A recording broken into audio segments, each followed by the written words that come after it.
Assalamu alaikum. In today's video, we will discuss economics and political institutions. Role of economic institution in society. It is true that economy greatly affects the result of the society in many ways.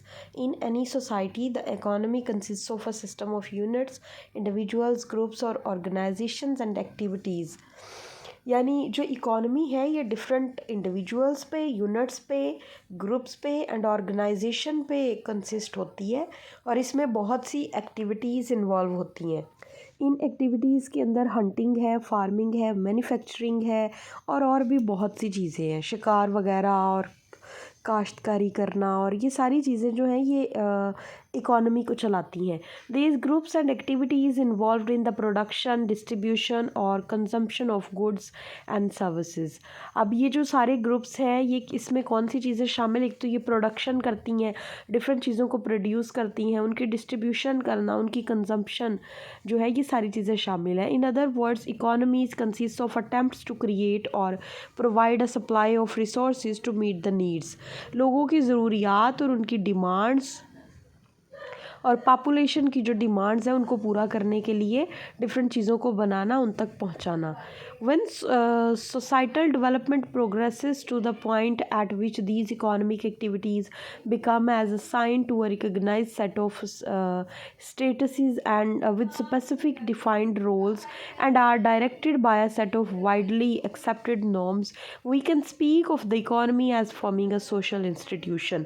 जब ये सारे जो different setups हैं, जो जो process है, ये सारे मिलके लोगों की ज़रूरतों को पूरा करते हैं, डिफरेंट जो है ग्रुप्स को ऑर्गेनाइज़ करते हैं और डिफरेंट सिस्टम्स को ऑर्गेनाइज़ करते हैं। लोगों के रोल्स जो हैं वो डिफ़ाइन किए जाते हैं कि किसने क्या करना है, किसको क्या पहुंचाना है। ये सारी चीज़ें तो हम कह सकते हैं कि जो इकॉनमी है ये हमारी सोसाइटी का एक इंस्टीट्यूशन है। The study of economic institution is of major importance in sociology. जो इकोनॉमिक इंस्टीट्यूशन की स्टडी है ये सोशियोलॉजी का एक इम्पॉर्टेंट जो है वो पार्ट है, because the economy to a greater or lesser degree influences all other segments of society. क्योंकि जो इकोनॉमी है वो किसी न किसी हद तक सोसाइटी के सारे सेगमेंट्स को अफेक्ट करती है। For example hunting and gathering, agriculture and industrialism, these different ways of gaining a livelihood have a fundamental influence on the lives of people.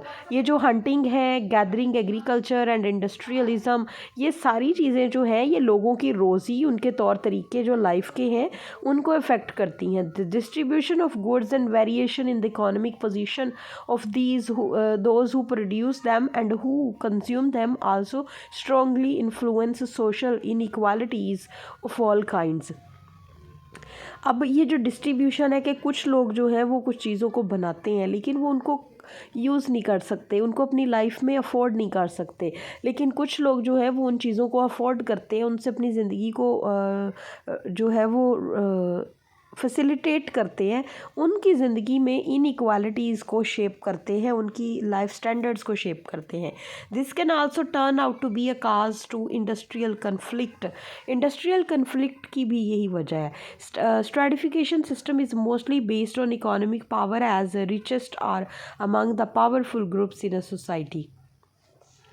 Stratification जो है सोसाइटी में, कन्फ्लिक्ट जो है, ये सारी चीज़ें किस वजह से होती हैं कि दौलत जो है वो ज़्यादातर पावरफुल ग्रुप्स जो सोसाइटी के होते हैं उन्हीं के पास होती है।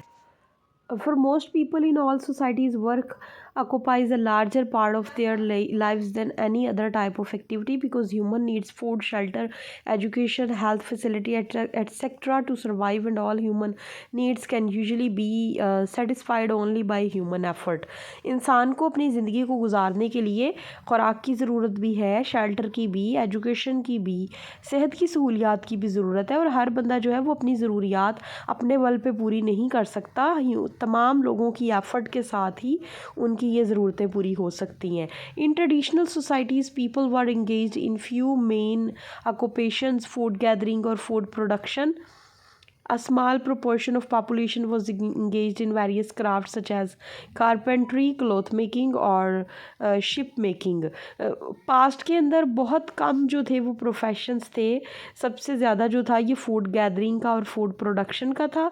उसके बाद कुछ लोग जो थे वो कुछ कारपेंट्री या फिर कपड़ा बनाना या फिर कश्तियाँ वगैरह बनाना ये काम करते थे. In modern societies we see people working in a large variety of occupations, but this has only happened due to industrial development and widespread of knowledge.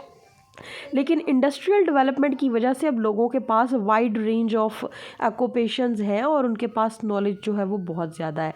In modern societies the link between occupation and education is so obvious and important than we can guess a person's education from knowing his or her occupation and vice वर्सा.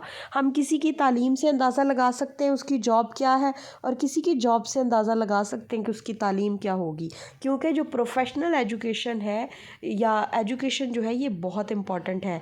ये आपके profession को decide करने में help करती है. Modernisation has also eliminated muscle power as a major requirement for jobs and a major source of energy. Many jobs today are entirely mental which gives women a chance to enter the labor market. Past में जिस तरह हर काम जो था वो physical strength के साथ होता था, जो जितना ताकतवर मजबूत होगा वो उतना ज़्यादा मेहनत कर सकता था. लेकिन आज के दौर में ज़्यादातर काम जो है वो दिमाग से होता है. दिमाग जिसका जो जितना शार्प है वो उतनी ज़्यादा जो है वो काम कर सकता है. इसीलिए औरतों को भी चांस मिला है कि वो भी लेबर मार्केट में एंटर हो सकती हैं. The distinctive characteristic of economic system of modern societies is the development of a high complex and diverse division of labor. The economy of the industrialized countries consists of three things. 3 sector हैं जो इसमें शामिल हैं. The primary sector involve the collection और extraction of natural resources. सबसे पहली बात जो है वो नेचुरल रिसोर्सेज को इकट्ठा करना, ठीक है, निकालना. The secondary sector converts raw material into commodities and the tertiary sector provides services. दूसरा जो है इसका सेक्टर है वो क्या है कि उन रॉ मटेरियल्स को, नेचुरल रिसोर्सेज को डिफरेंट आइटम्स के अंदर, प्रोडक्ट्स के अंदर चेंज करना. फिर उसके बाद जो तीसरी स्टेज है वो है लोगों तक उन चीज़ों को पहुंचाना, उन चीज़ों की सर्विस प्रोवाइड करना. The division of labor, labor की division. Another important characteristic of the economic system of modern societies is the development of a highly complex and diverse division of labor. From division of labor we mean that in society it's every section is allotted a particular job and it is the responsibility of the section of society to complete the job. Such a division can be in social, economic and political life. In the social life, our family system is an example to quote, where the work is divided amongst the male and female. Earning is the responsibility of male and the household work of female, and each is required to do the allotted work. Similarly, in the economic field, in all big organizations, the work is divided in different sections. Labour की division यानी किसको क्या काम देना है, बिल्कुल हर organisation के अंदर, हर फैक्ट्री के अंदर, हर इंडस्ट्री के अंदर डिफरेंट लोगों को डिफरेंट टास्क असाइन किए होते हैं. बिल्कुल वैसे ही जैसे कि फैमिली में जो मेल्स हैं they are suppose to bring bread and butter, कि वो रोटी कमा के लाएंगे, and the women is suppose to arrange the household affairs and to arrange that bread and butter and to convert everything for the facility of the male figures. ठीक है, यानी जो मेल है वो औरतों के लिए को घर में हर चीज़ ला के देते हैं और वो घर में हर चीज़ को रेडी करते हैं. इसी तरह हर जगह पे जहाँ हम काम करते हैं हम देखते हैं कि डिफरेंट लोगों को डिफरेंट जो है वो रिस्पॉन्सिबिलिटीज़ असाइन की जाती हैं और यही है डिवीज़न ऑफ लेबर. उसके बाद जी Durkheim saw a fundamental difference between pre-industrial and industrial societies. In the formal there is relatively little social difference. The division of labor is comparatively unspecialized. Social solidarity in the pre-industrial societies is based on similarities between individual members. They share the same belief and values, and to a large degree the same roles. This uniformity binds members of society together in a close-knit communal life. Durkheim refers this unity as a mechanical solidarity. Durkheim describes the extreme of mechanical solidarity in the following way: solidarity which comes from likeliness is at its maximum when the collective consistence completely envelops our whole conscious and coincides with all points in it. But at the moment our individuality is nil. It can be born only if the community takes a small toll of us. In a society based on mechanical solidarity, members are as it were produced from the same mold. वो कहता है कि पहले जो थी societies थी वहाँ पे हर बंदे को एक जैसा रोल असाइन किया जाता था, सबको इक्वली जो था वो काम असाइन किया जाता था। तो इससे तो ऐसे लगता था जैसे सब चीज़ें जो हैं वो एक ही बंदा सब काम कर रहा है। दुर्खेम सा number of problems arising from specialization in industrial society, but believed that the promise of the division of labor overweighed the problem.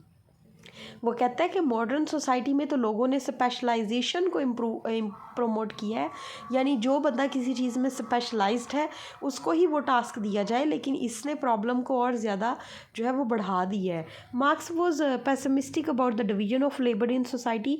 He saw the specialised division for labour trapping workers in their occupational role and diving society into aggressive social classes. Karl Marx कहता है कि ये जो गलत तरीकाकार है कि लोगों को स्पेशलाइज्ड करना हर चीज़ को, इससे तो उनके ऊपर ज़्यादा बर्डन डाला जाता है ताकि वो अग्रेसिव सोशल क्लासेस में उनको डिवाइड कर दें कि ये बंदा जो है ये इस चीज़ में स्पेशलाइज्ड है, हाई और लो रैंक्स दे दिए जाएं जिनसे उनके अंदर डिवीज़न पैदा हो जाती है।